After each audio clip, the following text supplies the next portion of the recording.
उसकी पेशानी की एक साइड पर सितारा बना हुआ था। मुसल्ला दरबार इस दौरान गेट बंद करके वापस बाहर जा चुका था। क्या मतलब, ये सब लोग कहाँ चले गए हैं? उस आदमी ने नीचे उतरते ही हैरत भरे अंदाज में इधर उधर देखते हुए कहा, और उसकी आवाज सुनते ही इमरान पहचान गया कि यही टैट है, क्योंकि फोन के लाउडर पर वो उसकी आवाज सुन चुका था। टैट कांधे उचकाता हुआ सीढ़ियां चढ़कर जैसे ही ऊपर बरामदे में पहुंचा, यकलक इमरान किसी उकाब की तरह उस पर झपटा और दूसरे लम्हे वो इमरान के सीने से लगा हुआ उसके बाजुओं में पड़क रहा था। इमरान ने उसके मुंह पर हाथ रखा हुआ था ताकि उसकी चीख बाहर मौजूद दरबानों तक न पहुंच जाए। टेड ने इस्तराबी तौर पर अपने आप को छुड़ाने की कोशिश की, लेकिन इमरान ने उसके जिस्म के गिर्द मौजूद बाजुओं को मखसूस अंदाज में झटका दिया तो टेड का भड़कता हुआ जिस्म यकलक ढीला पड़ गया। वो बेहोश हो चुका था। इमरान के टेड पर झपटने के बाद ही तनवीर और सिद्दीकी तेजी से ओट से निकले और फाटक की तरफ बढ़ते चले गए। इमरान टेड का जिस्म ढीला पड़ते ही उसे उसी तरह दोनों बाजुओं में उठाए तेजी से ड्राइंग रूम की तरफ बढ़ गया।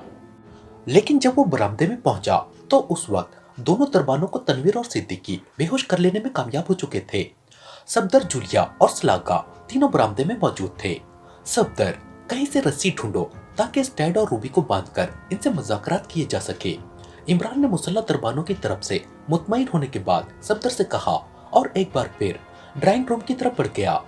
इन दोनों की गर्दनें न तोड़ दी जाए। उसी लम्हे तनवीर ने इमरान से मुखातिब होकर कहा। वो एक बेहोश दरबान को कांधे पर डाले बरामदे की तरफ बढ़ा चला आ रहा था। खौमाखा की कत्ल वकालत की जरूरत नहीं है। इनके हाथ पैर बांधकर मुंह में कपड़े ठूंस दो और बाकी मुलाजिमों के साथ भी यही तरीका इख्तियार करो। इमरान ने मुड़कर कदरे सख्त लहजे में कहा और फिर ड्राइंग रूम में दाखिल हो गया। जूलिया भी उसके पीछे आ रही थी।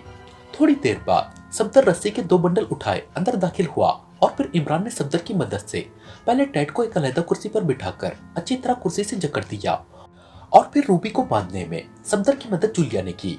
अब तुम सब बाहर ठहरोगे, सिर्फ जूलिया यहाँ रहेगी, इमरान ने सफदर से कहा और सफदर सर हिलाता हुआ कमरे से बाहर चला गया। इमरान ने आगे बढ़कर टैड का मुंह और नाक दोनों हाथों से बंद कर दिया। चंद लम्हों बाद जब टैड के जिस्म में हरकत के तासुरात नमूदार होने लगे तो इमरान पीछे हट गया। जूलिया पहले ही कुर्सी पर बैठ चुकी थी। इमरान भी उसके साथ ही बैठ गया। चंद लम्हों बाद टैड ने कराते हुए आंखें खोल दी।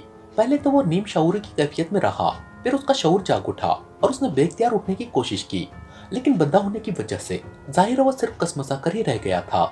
फिर उसने चारों तरफ अपनी नजरें घुमाई तो अपने साथ बंदी बैठी और बेहोश रूबी को देखकर वो बेख्तियार चौंक पड़ा। उसके चेहरे पर शदीद हैरत के तासुरात उभर आए। उसके होंठ भींच गए और वो अब गहरी नजरों से सामने बैठे हुए इमरान और जूलिया को देखने लगा। उसका चेहरा बता रहा था कि वो अब हैरत के पहले और शदीद झटके से बाहर आ चुका है। कौन हो तुम और ये सब क्या है? टैड ने कदरे करक लहजे में कहा तो इमरान बेख्तियार मुस्कुरा दिया। होटल ग्रीन में तुम्हारे मिशन का क्या अंजाम हुआ है? इमरान ने उससे होटल का नाम लेते हुए कहा जिसमें वो रिहाइश पजीर थे और जहां टैड के आदमियों ने उन्हें कत्ल करने के लिए रेड किया था। तुम कौन हो? इस बार टैड के लहजे में बेपनाह हैरत थी। वही जिसे कत्ल करने के लिए तुम अपने आदमियों समेत होटल ग्रीन गए थे, इमरान ने कहा तो टैड ने बेख्तियार उछलने की कोशिश की, लेकिन एक बार फिर सिर्फ कसमसा कर रह गया। ओ तो तुम यहाँ पहुंच गए, क्या मतलब? ये सब कैसे हुआ? तुम तो होटल में मौजूद थे, मेरे आदमी होटल के बाहर मौजूद थे, फिर तुम अचानक गायब हो गए और अब रूबी की रिहाइशगाह पर, क्या मतलब? ये सब किस तरह हुआ? टैड ने इंतहाई हैरत भरे लहजे में कहा। तुम्हारा बॉस रॉल दुनिया का अहमक तरीन इंसान है टैड। उसे इतना भी मालूम नहीं है कि हम अगर दुनिया के एक किनारे से दूसरे किनारे तक पहुंच सकते हैं तो हम इतना भी नहीं जान सकते कि उसके कौन कौन से नुमाइंदे कहां कहां मौजूद हैं। इमरान ने मुंह बनाते हुए कहा, क्या मतलब? क्या तुम पहले से मेरे बारे में जानते हो? ये कैसे मुमकिन है? क्या तुम एरिजोना पहले भी आ चुके हो? टैड ने हैरत भरे लहजे में कहा, नहीं, हम तो यहाँ पहली बार आए हैं, लेकिन यहाँ ऐसे अफराद तो मौजूद हैं जो माकुल मुआवजा लेकर यहाँ के सब हालात हमें बता सकते हैं। इमरान ने जवाब दिया तो टैड ने बेख्तियार एक तवील सांस लिया। उसका अंदाज ऐसा था जैसे अब उसे सारी बात समझ में आ गई हो। ठीक है, मुझे तस्लीम है कि तुम मेरे मुकाबले में बेहतर सलाहियतों के हामिल हो, लेकिन अब तुम क्या चाहते हो? टैड ने कहा और इमरान बेख्तियार मुस्कुरा दिया। तुम्हारा क्या ख्याल है, मैं तुमसे क्या चाह सकता हूँ? इमरान ने मुस्कुराते हुए कहा, मुझे क्या मालूम, मेरे तस्वुर में भी ना था कि तुम लोग यहाँ रूबी की रिहाइशगाह पर भी पहुंच सकते हो। फिर बाहर मौजूद मुसल्ला दरबार भी मुतमईन खड़े थे और रूबी तो किसी से मिलती तक नहीं, वो तो किसी को अंदर भी आने की इजाजत नहीं देती। तुम पता नहीं जादू जानते हो या कोई भूत प्रेत हो कि उसके बावजूद अंदर मौजूद हो। टेड ने कहा तो इमरान बेख्तियार हंस पड़ा। रूबी अदाकारा रही है और जिस दौर की ये अदाकारा थी उस दौर में गैरी गार्ड नामी अदाकार की शोहरत उरूज पर थी। इसलिए गैरी गार्ड बजात खुद उससे मिलने आ जाए तो जाहिर है रूबी के लिए तो ये एक बहुत बड़ा एजाज होगा। इमरान ने कहा गैरी गार्ड, क्या मतलब? वो यहाँ कैसे आ सकता है? वो तो बहुत मशहूर अदाकार है। टेड ने हैरान होकर कहा है नहीं था, वो गुज़िश्ता साल वफात पा चुका है, इसलिए वैसे ही यहाँ नहीं आ सकता।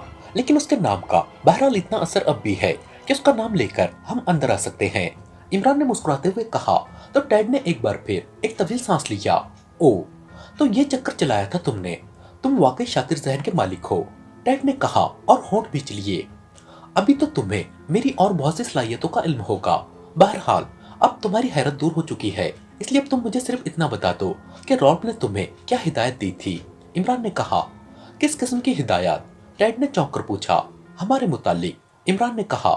उसने कहा था कि एक औरत और 4 मर्दों का एक ग्रुप एरिज़ोना पहुंचा है या पहुंचने वाला है। ये असल में पाकिस्तानी एजेंट है, लेकिन एक्री में मेकअप में है और उनके पास अक़वाम मुत्तहिदा के किसी इदारे के कागजात हैं। मैं उन्हें ट्रेस करके उनका खात्मा कर दूं। टेड ने कहा फिर तुमने क्या किया? इमरान ने कहा मेरे आदमियों ने सरहद पर जाकर कागजात की पड़ताल की और तुम्हारा ग्रुप ट्रेस हो गया, मगर उसमें एक आदमी ज्यादा था। मतलब है कि एक औरत और 5 मर्दों का ग्रुप था, लेकिन कागजात में दर्ज था कि 5वां आदमी मकामी था और गाइड के तौर पर साथ था। कागजात में तुम्हारी जीपों के नंबर और मॉडल भी दर्ज थे। चुनांचे मेरे आदमियों ने तुम्हारा सुराग लगाना शुरू कर दिया और फिर मुझे इत्तला मिली कि तुम लोग होटल ग्रीन में ठहरे हुए हो। उसके बाद मैंने रेड किया, लेकिन तुम्हारे कमरे खाली पड़े थे और तुम गायब थे। मैं वापस होटल चला गया। मेरे आदमी अब भी वहां पहरा दे रहे होंगे। टेड ने तफसील बताते हुए कहा गुड, तुमने अच्छा किया कि सब कुछ तफसील से बता दिया। अब मेरी बात सुनो, मुझे तुमसे या तुम्हारी इस औरत रूबी से कोई दुश्मनी नहीं है। ये ठीक है कि अगर हम तुम्हें होटल में मिल जाते तो तुम एक लम्हा हिचकिचाए बगैर हम पर गोलियों की बौछार कर देते, लेकिन हम खौमाखा की कत्ल वो गारत पसंद नहीं करते। यही वजह है कि रूबी भी अब तक जिंदा है और उसके तमाम मुलाजिमीन भी जिंदा है। अगर तुमने हमसे ताउन ना किया तो फिर ये रियायत खत्म हो जाएगी और उसके बाद तुम सबकी लाशें यहाँ पड़ी सड़ती रहेंगी। और ये भी मुझे मालूम है कि रॉल्फ जैसे आदमियों को तुम जैसे आदमी की इतनी परवाह भी नहीं होती जितनी लोग अपने पालतू जानवरों की करते हैं। इमरान ने सपाट लहजे में बात करते हुए कहा तुम किस किस्म का ताउन चाहते हो? टेड ने कहा देखो टेड, हमने हर हालत में एडीलैंड पहुंचना है। हमें मालूम है कि वहां तक पहुंचने के 3 रास्ते हैं, एक दरिया हांसों के जरिए, दूसरा फिजाई रास्ता और तीसरा जमीनी रास्ता। लेकिन इस वक्त तीनों रास्तों पर जबरदस्त पहरा होगा। तुम हमें कोई ऐसा रास्ता या तरकीब बताओ जिससे हम बगैर किसी रुकावट के एडीलैंड पहुंच सके। इमरान ने कहा तो टेड ने एक तवील सांस लिया। तुमने बात ही ऐसी कर दी है मिस्टर, टेड ने तवील सांस लेते हुए कहना शुरू किया और फिर मिस्टर के बाद खामोश हो गया। फिलहाल तुम मुझे माइकल कह सकते हो, इमरान ने कहा। मिस्टर माइकल, एडीलैंड में तो आम हालत में कोई नहीं पहुंच सकता, और जब रॉल्फ वहां मौजूद हो और उसके साथ साथ वो तुम्हारी आमद से बाखबर भी हो तो फिर तो वहां तक पहुंचना नामुमकिन है, टेड ने जवाब दिया। तो तुम्हारे पास कोई तजवीज और कोई तरकीब नहीं है? ओके, फिर हमें वक्त ज़ाय करने की जरूरत नहीं है, इमरान ने सरद लहजे में कहा। उसके लहजे में यकलक सफाकी झलकने लगी थी। उसके साथ ही उसने जेब से मशीन पिस्टल निकाल लिया। मैं दुरुस्त कह रहा हूँ मिस्टर माइकल, टेड ने होंठ भींचते हुए कहा। मैं सिर्फ 5 तक गिनूंगा, उसके बाद ट्रिगर दबा दूंगा, इमरान ने उसी तरह सर्द और सफाक लहजे में कहा और उसके साथ ही उसने रुक रुक कर गिनती शुरू कर दी। रुक जाओ, मत मारो मुझे, रुक जाओ, मैं बताता हूँ, रुक जाओ, यकलक टेड ने हिजयानी अंदाज में चीखते हुए कहा। बोलते जाओ, लेकिन ये सुन लो कि अगर तुमने सिर्फ हमें टालने की कोशिश की तो उसका नतीजा भी तुम्हें भुगतना होगा, और अगर तुमने वाकई हमसे ताउन किया तो फिर तुम जिंदा रह जाओगे। तुम रॉल्फ को कह सकते हो कि हम लोग पहले ही एरिज़ोना से निकल चुके थे, इमरान ने कहा। वहां तक तुम सिर्फ दरिया के रास्ते ही पहुंच सकते हो और कोई रास्ता नहीं है। अगर तुम हेलीकॉप्टर पर गए तो तुम्हारे हेलीकॉप्टर को फिजा में ही तबाह कर दिया जाएगा, और जमीनी रास्ता बेहद तवील भी है और दुश्वार गुजार भी। इसके अलावा वहां जगह जगह रॉल्फ के आदमियों के नाके लगे हुए हैं। वो किसी भी अजनबी को किसी सूरत में भी आगे नहीं जाने देते, टेड ने कहा। लेकिन दरियाई रास्ते से जाने के लिए खुसूसी लॉन्चें इस्तेमाल की जाती हैं, और वो खुसूसी लॉन्चें सिर्फ एडीलैंड में हैं, इमरान ने कहा। नहीं, मेरे पास भी वैसी 2 लॉन्चें मौजूद हैं, टेड ने कहा। तो इमरान बेख्तियार मुस्कुरा दिया। तुमने ये लॉन्चें किस लिए रखी हुई हैं? इमरान ने कहा, पहले मेरे जिम्मे एडिलैंड असला और दूसरा जरूरी सामान पहुंचाना था। फिर ये काम रॉल्फ ने अपने आदमियों से लेना शुरू कर दिया और तमाम लॉन्चें जो पहले मेरी तहवील में रहती थी उसने वापस ले ली। लेकिन 2 लॉन्चें यहाँ रह गई, इसलिए कि वो पहले ही खराब थी और बज़ाहिर नाकाबिल मरम्मत थी, इसलिए उन्हें छोड़ दिया गया। लेकिन सार्चर, जिसने दरअसल ये लॉन्चें ईजाद की थी, उसने उन दोनों लॉन्चों की मरम्मत करके उन्हें ठीक कर लिया। वो अब भी सार्चर के पास मौजूद है। मैंने उनका जिक्र रॉल्फ से इसलिए ना किया था कि रॉल्फ बेहद वहमी आदमी है। मुझे डर था कि उसके जहन में ये ख्याल ना आ जाए कि मैंने जानबूझकर इन लॉन्चों को खराब कर दिया था। मेरी नीयत खराब थी। वो ऐसा ही आदमी है, अगर उसके जहन में जरा भी शक आ जाता तो फिर मैं और मेरे तमाम साथी दूसरा सांस न ले सकते थे। इसलिए मैंने खामोशी में ही आफियत समझी।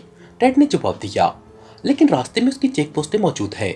इमरान ने कहा, हाँ मौजूद हैं और वो लोग अलर्ट भी होंगे, लेकिन उनसे भी बचा जा सकता है। टेड ने कहा, वो किस तरह? मेरा आदमी रिचर्ड एडिलैंड आता जाता रहता है, वो इन चेक पोस्टों से अच्छी तरह वाकिफ है। मैं उसे तुम्हारे साथ भिजवा दूंगा।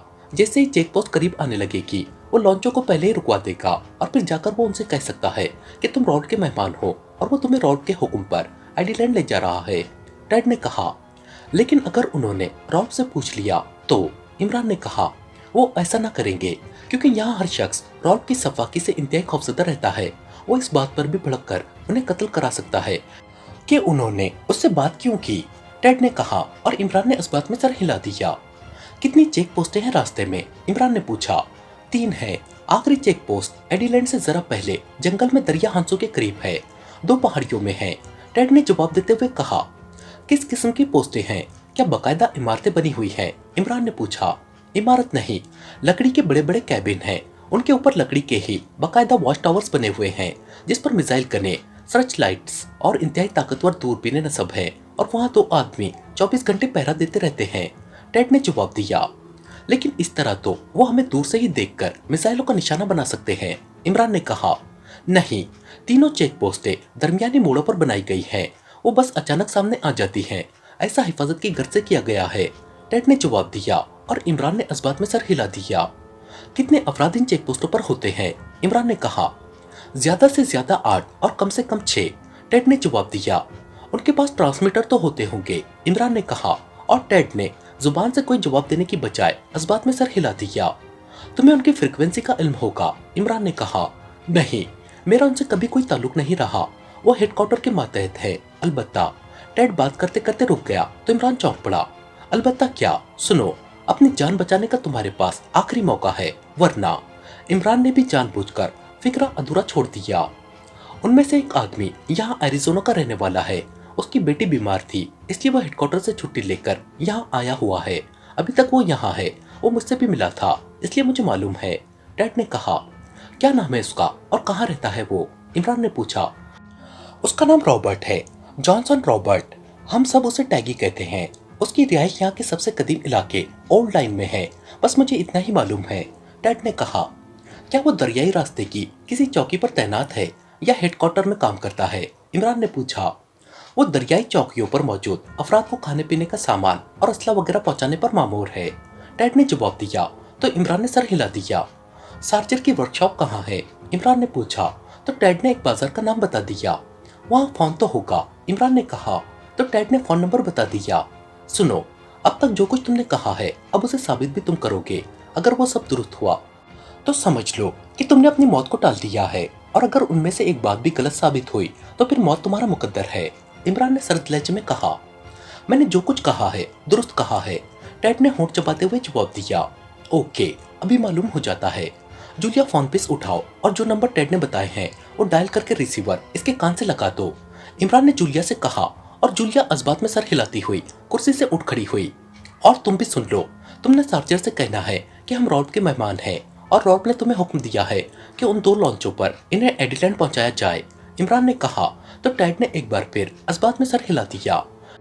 इमरान उसके चेहरे की तासुरात देखकर ही समझ गया कि वो अपनी जान के खौफ से उसके साथ वाकई ताउन कर रहा है, और ये ताउन इमरान के लिए वाकई कीमती साबित हो रहा था, क्योंकि इस तरह एडिलैंड पहुंचने का एक काबिल अमल लाहे अमल बहरहाल तैयार किया जा सकता था, और इमरान उस लाहे अमल के बारे में ज़हनी तौर पर हतमी फैसला भी कर चुका था। कर्नल फरीदी ने कार होटल ब्लू लाइन के कंपाउंड गेट में मोड़ी और फिर उसे पार्किंग की तरफ ले गया। पार्किंग में खासी तादाद में कारें मौजूद थी, लेकिन उसके बावजूद चूंकि पार्किंग का रकबा खासा वसी था, इसलिए वहां अब भी काफी खाली जगह मौजूद थी। कर्नल फरीदी ने कार एक खाली जगह पर रोकी और फिर जैसे ही वो कार से नीचे उतरा, पार्किंग बॉय पार्किंग का कार्ड हाथ में उठाए तेजी से उसकी तरफ बढ़ा। सर, पार्किंग कार्ड, लड़के ने करीब आकर इंतहाई मुअद्दबाना लहजे में कहा और साथ ही एक कार्ड कर्नल फरीदी की तरफ बढ़ा दिया। तुम कब से यहाँ काम कर रहे हो? कर्नल फरीदी ने उसके हाथ से कार्ड लेते हुए कहा। सर, 8 सालों से। बॉय ने दूसरा कार्ड कार के वाइपर के नीचे लगाते हुए मुअद्दबाना लहजे में जवाब दिया। वो कर्नल फरीदी की वजह से खासा मरूब दिखाई दे रहा था। होटल के सुपरवाइजर रहमत को जानते हो? कर्नल फरीदी ने जेब से एक बड़ा नोट निकालकर लड़के की तरफ बढ़ाते हुए कहा। सर, पार्किंग की कोई फीस नहीं है सर। वैसे मैं रहमत को जानता हूँ सर, वो बहुत अच्छा और शरीफ आदमी है। उसका घर भी हमारे ही इलाके में है। लड़के ने जवाब दिया। ये पार्किंग फीस नहीं है, तुम्हारा इनाम है, इसलिए कि तुम मुझे शरीफ खानदान के लड़के लगते हो और शायद तालीम भी हासिल कर रहे हो। कर्नल फरीदी ने मुस्कुराते हुए कहा तो लड़के ने जल्दी से नोट ले लिया। शुक्रिया सर, लेकिन आपको कैसे मालूम हुआ सर? आपको तो मैं यहाँ पहली बार देख रहा हूँ सर। लड़के ने नोट लेकर जेब में डालते हुए हैरत भरे लहजे में कहा। तुम्हारी कमीज पर कॉलेज बैज लगा हुआ है, कर्नल फरीदी ने मुस्कुराते हुए कहा तो लड़का बेख्तियार चौंक पड़ा। ओह यस सर, मुझे तो इसका ख्याल ही ना रहा था। सर, मैं शाम की शिफ्ट में पढ़ता हूँ, कॉमर्स पढ़ रहा हूँ। अंकल रहमत ने मुझसे वादा किया हुआ है कि जब मैं तालीम मुकम्मल कर लूंगा तो वो होटल के मालिक से कहकर मुझे यहाँ अकाउंटेंट लगवा देंगे। अंकल रहमत बेहद अच्छे आदमी है सर। लड़के ने मुस्कुराते हुए जवाब दिया। हाँ, तुम ऐसा करो कि अपने अंकल रहमत को यहीं बुला लाओ। उसे कहना कि कर्नल फरीदी बुला रहा है, लेकिन सुनो, सबके सामने कुछ नहीं कहना, समझ गए? कर्नल फरीदी ने उसे समझाते हुए कहा। आप स्पेशल रूम में चले जाएं सर, यहाँ तो लोग आते जाते रहते हैं। मैं अंकल रहमत को वहाँ भिजवा देता हूँ सर। लड़के ने कहा। वो खासा होशियार लड़का साबित हो रहा था, लेकिन उस स्पेशल रूम तक जाने के लिए मुझे होटल के अंदर जाना पड़ेगा और मैं रहमत से बात किए बगैर अंदर नहीं जाना चाहता। ये एक सरकारी मामला है, कर्नल फरीदी ने जवाब दिया। ओके सर, लड़के ने कहा और तेजी से होटल के मेन गेट की तरफ बढ़ गया। कर्नल फरीदी ने कार का दरवाजा खोला और अंदर बैठ गया। थोड़ी देर बाद कर्नल फरीदी ने कार का दरवाजा खोला और अंदर बैठ गया। थोड़ी देर बाद कर्नल फरीदी ने लड़के के साथ एक उद्धड़ उम्र आदमी को पार्किंग की तरफ आते हुए देखा। उद्धड़ उम्र आदमी के जिस्म पर यूनिफॉर्म थी। कर्नल फरीदी उसे आता देखकर कार से बाहर आ गया। सलाम सर, मेरा नाम रहमत है जनाब। उद्धड़ उमर ने करीब आकर बड़े मुअद्दबाना लहजे में सलाम करते हुए कहा। लड़के, तुम जाकर काम करो, कर्नल फरीदी ने पार्किंग बॉय से कहा और वो सलाम करके आगे चला गया। तुमने कर्नल ग्यास को फोन किया था कि होटल में 2 एग्रीमी ऐसे मौजूद हैं जिनके पास कोई खास किस्म का असला है? कर्नल फरीदी ने रहमत से मुखातिब होकर कहा। यस सर, मैं उनके कमरे की सफाई अपनी निगरानी में करा रहा था कि उनका एक ब्रीफकेस मैंने उठाकर दूसरी जगह रखा। ब्रीफकेस रखते हुए उसमें से ऐसी आवाज आई जैसे उसमें लोहे की कोई भारी चीज मौजूद हो। जनाब, मैं फौज में भी काफी अरसा काम करता रहा हूँ और कर्नल गैस साहब ने बाकायदा तमाम होटलों में इस बात की हिदायत दे रखी है कि अगर किसी अजनबी के पास कोई ऐसा असला देखा जाए जो आम ना हो तो उसकी फौरी इत्तला दी जाए। मैंने सफाई करके स्वीपर के जाने के बाद उस ब्रीफकेस को खोल लिया क्योंकि मेरा अंदाजा था कि उसमें असला मौजूद है। ब्रीफकेस खोलते ही मेरा शुबा वाकई दुरुस्त साबित हुआ जनाब। कपड़ों की तह में एक अजीब साख्त का लेकिन खासा भारी पिस्तौल रखा हुआ था। उसकी नाल दस्ते के करीब से काफी चौड़ी थी, लेकिन आगे जाते जाते वो बारीक होती चली गई थी और उसका आखिरी सिरा बिल्कुल सुई की तरह बारीक था। नाल का रंग सुर्ख था जबकि दस्ते का रंग सुनहरी था। मैंने ऐसा पिस्तौल पहले कभी ना देखा था, इसलिए मैंने उसे वापस उसी तरह रखा और फिर ब्रीफकेस बंद करके वापस अलमारी में रखने के बाद मैं अपने कमरे में आया और मैंने कर्नल ग्यास साहब को फोन करके इत्तला दे दी। उन्होंने मुझे बताया कि आजकल कर्नल फरीदी साहब चीफ सिक्योरिटी ऑफिसर साहब हैं, इसलिए वो इस सिलसिले में मुझसे रब्ता करेंगे। चुनांचे जैसे ही पार्किंग बॉय ने आपका नाम लिया, मैं फौरन उसके साथ आ गया। रहमत ने तफसील से जवाब देते हुए कहा। वो दोनों एग्रीमी इस वक्त कहाँ हैं? कर्नल फरीदी ने पूछा। वो दोनों गुज़िश्ता 2 दिनों से कहीं गए हुए हैं, उनकी अभी तक वापसी नहीं हुई, रहमत ने जवाब देते हुए कहा। कब से ठहरे हुए हैं? कर्नल फरीदी ने पूछा। गुज़िश्ता 1 हफ्ते से जनाब, रहमत ने जवाब दिया। उनके हुलिये वगैरह? कर्नल फरीदी ने पूछा तो रहमत ने उनके हुलिये बता दिए, लेकिन उन हुलियों में कोई खास बात न थी, आम से हुलिये थे। ऐसे हुलियों के सैकड़ों गैर मुल्की बल्कि एग्रीमी दारुल हुकूमत में मौजूद थे। कोई खास निशानी बताओ उनकी। कर्नल फरीदी ने कहा। नहीं जनाब, मैंने भी उन्हें सरसरी तौर पर देखा है, रहमत ने जवाब दिया। और फिर इससे पहले कि मजीद कोई बात होती, अचानक एक कार कंपाउंड गेट से अंदर आकर तेजी से पार्किंग की तरफ आने लगी। उसे एक एग्रीमी चला रहा था, जबकि दूसरा साइड सीट पर बैठा हुआ था। कार तेजी से उनके करीब से निकलकर एक खाली जगह पर पहुंचकर रुक गई। क्या यही दोनों है वो? कर्नल फरीदी ने रहमत की तरफ देखते हुए कहा, जो बड़े गौर से उन्हें देख रहा था। यस सर, यही है दोनों, रहमत ने कदरे पुरजोश से लहजे में कहा। अलग अलग कमरों में रह रहे हैं या एक ही कमरे में? कर्नल फरीदी ने पूछा। एक ही कमरा है उन दोनों के पास और नंबर 33, 4th स्टोरी, रहमत ने जवाब दिया। इस दौरान वो दोनों एग्री में कार रोककर और पार्किंग बॉय से कार्ड लेकर आपस में आहिस्ता आहिस्ता बातें करते हुए उनके करीब से गुजरकर होटल की तरफ बढ़ते चले गए। उन दोनों ने सरसरी नजरों से कर्नल फरीदी और रहमत को देखा था और फिर आगे बढ़ गए थे। ठीक है, तुम जाओ, कर्नल फरीदी ने कहा और रहमत सलाम करके मुड़ा और वापस होटल की तरफ बढ़ गया। कर्नल फरीदी दोबारा कार में बैठ गया। उसने डैशबोर्ड के अंदर हाथ डालकर एक माइक बाहर निकाला, जिसके साथ लच्छेदार तार मौजूद थी, और फिर माइक के साथ लगा हुआ एक बटन उसने प्रेस कर दिया। हेलो, हार्ट स्टोन बोल रहा हूँ, ओवर, कर्नल फरीदी ने आहिस्ता से कहा। यस सर, नंबर 11 बोल रहा हूँ, ओवर। चंद लम्हों बाद दूसरी तरफ से एक मर्दाना आवाज सुनाई दी। नंबर 11, होटल ब्लू लाइन के कमरा नंबर 33, 4th स्टोरी में 2 एग्रीमी रह रहे हैं, उनकी मुकम्मल निगरानी कराओ। ये दोनों मशकूक है, उनके पास इंतहाई जदीद साख का लेजर पिस्टल देखा गया है, ओवर, कर्नल फरीदी ने तहकुमाना लहजे में कहा।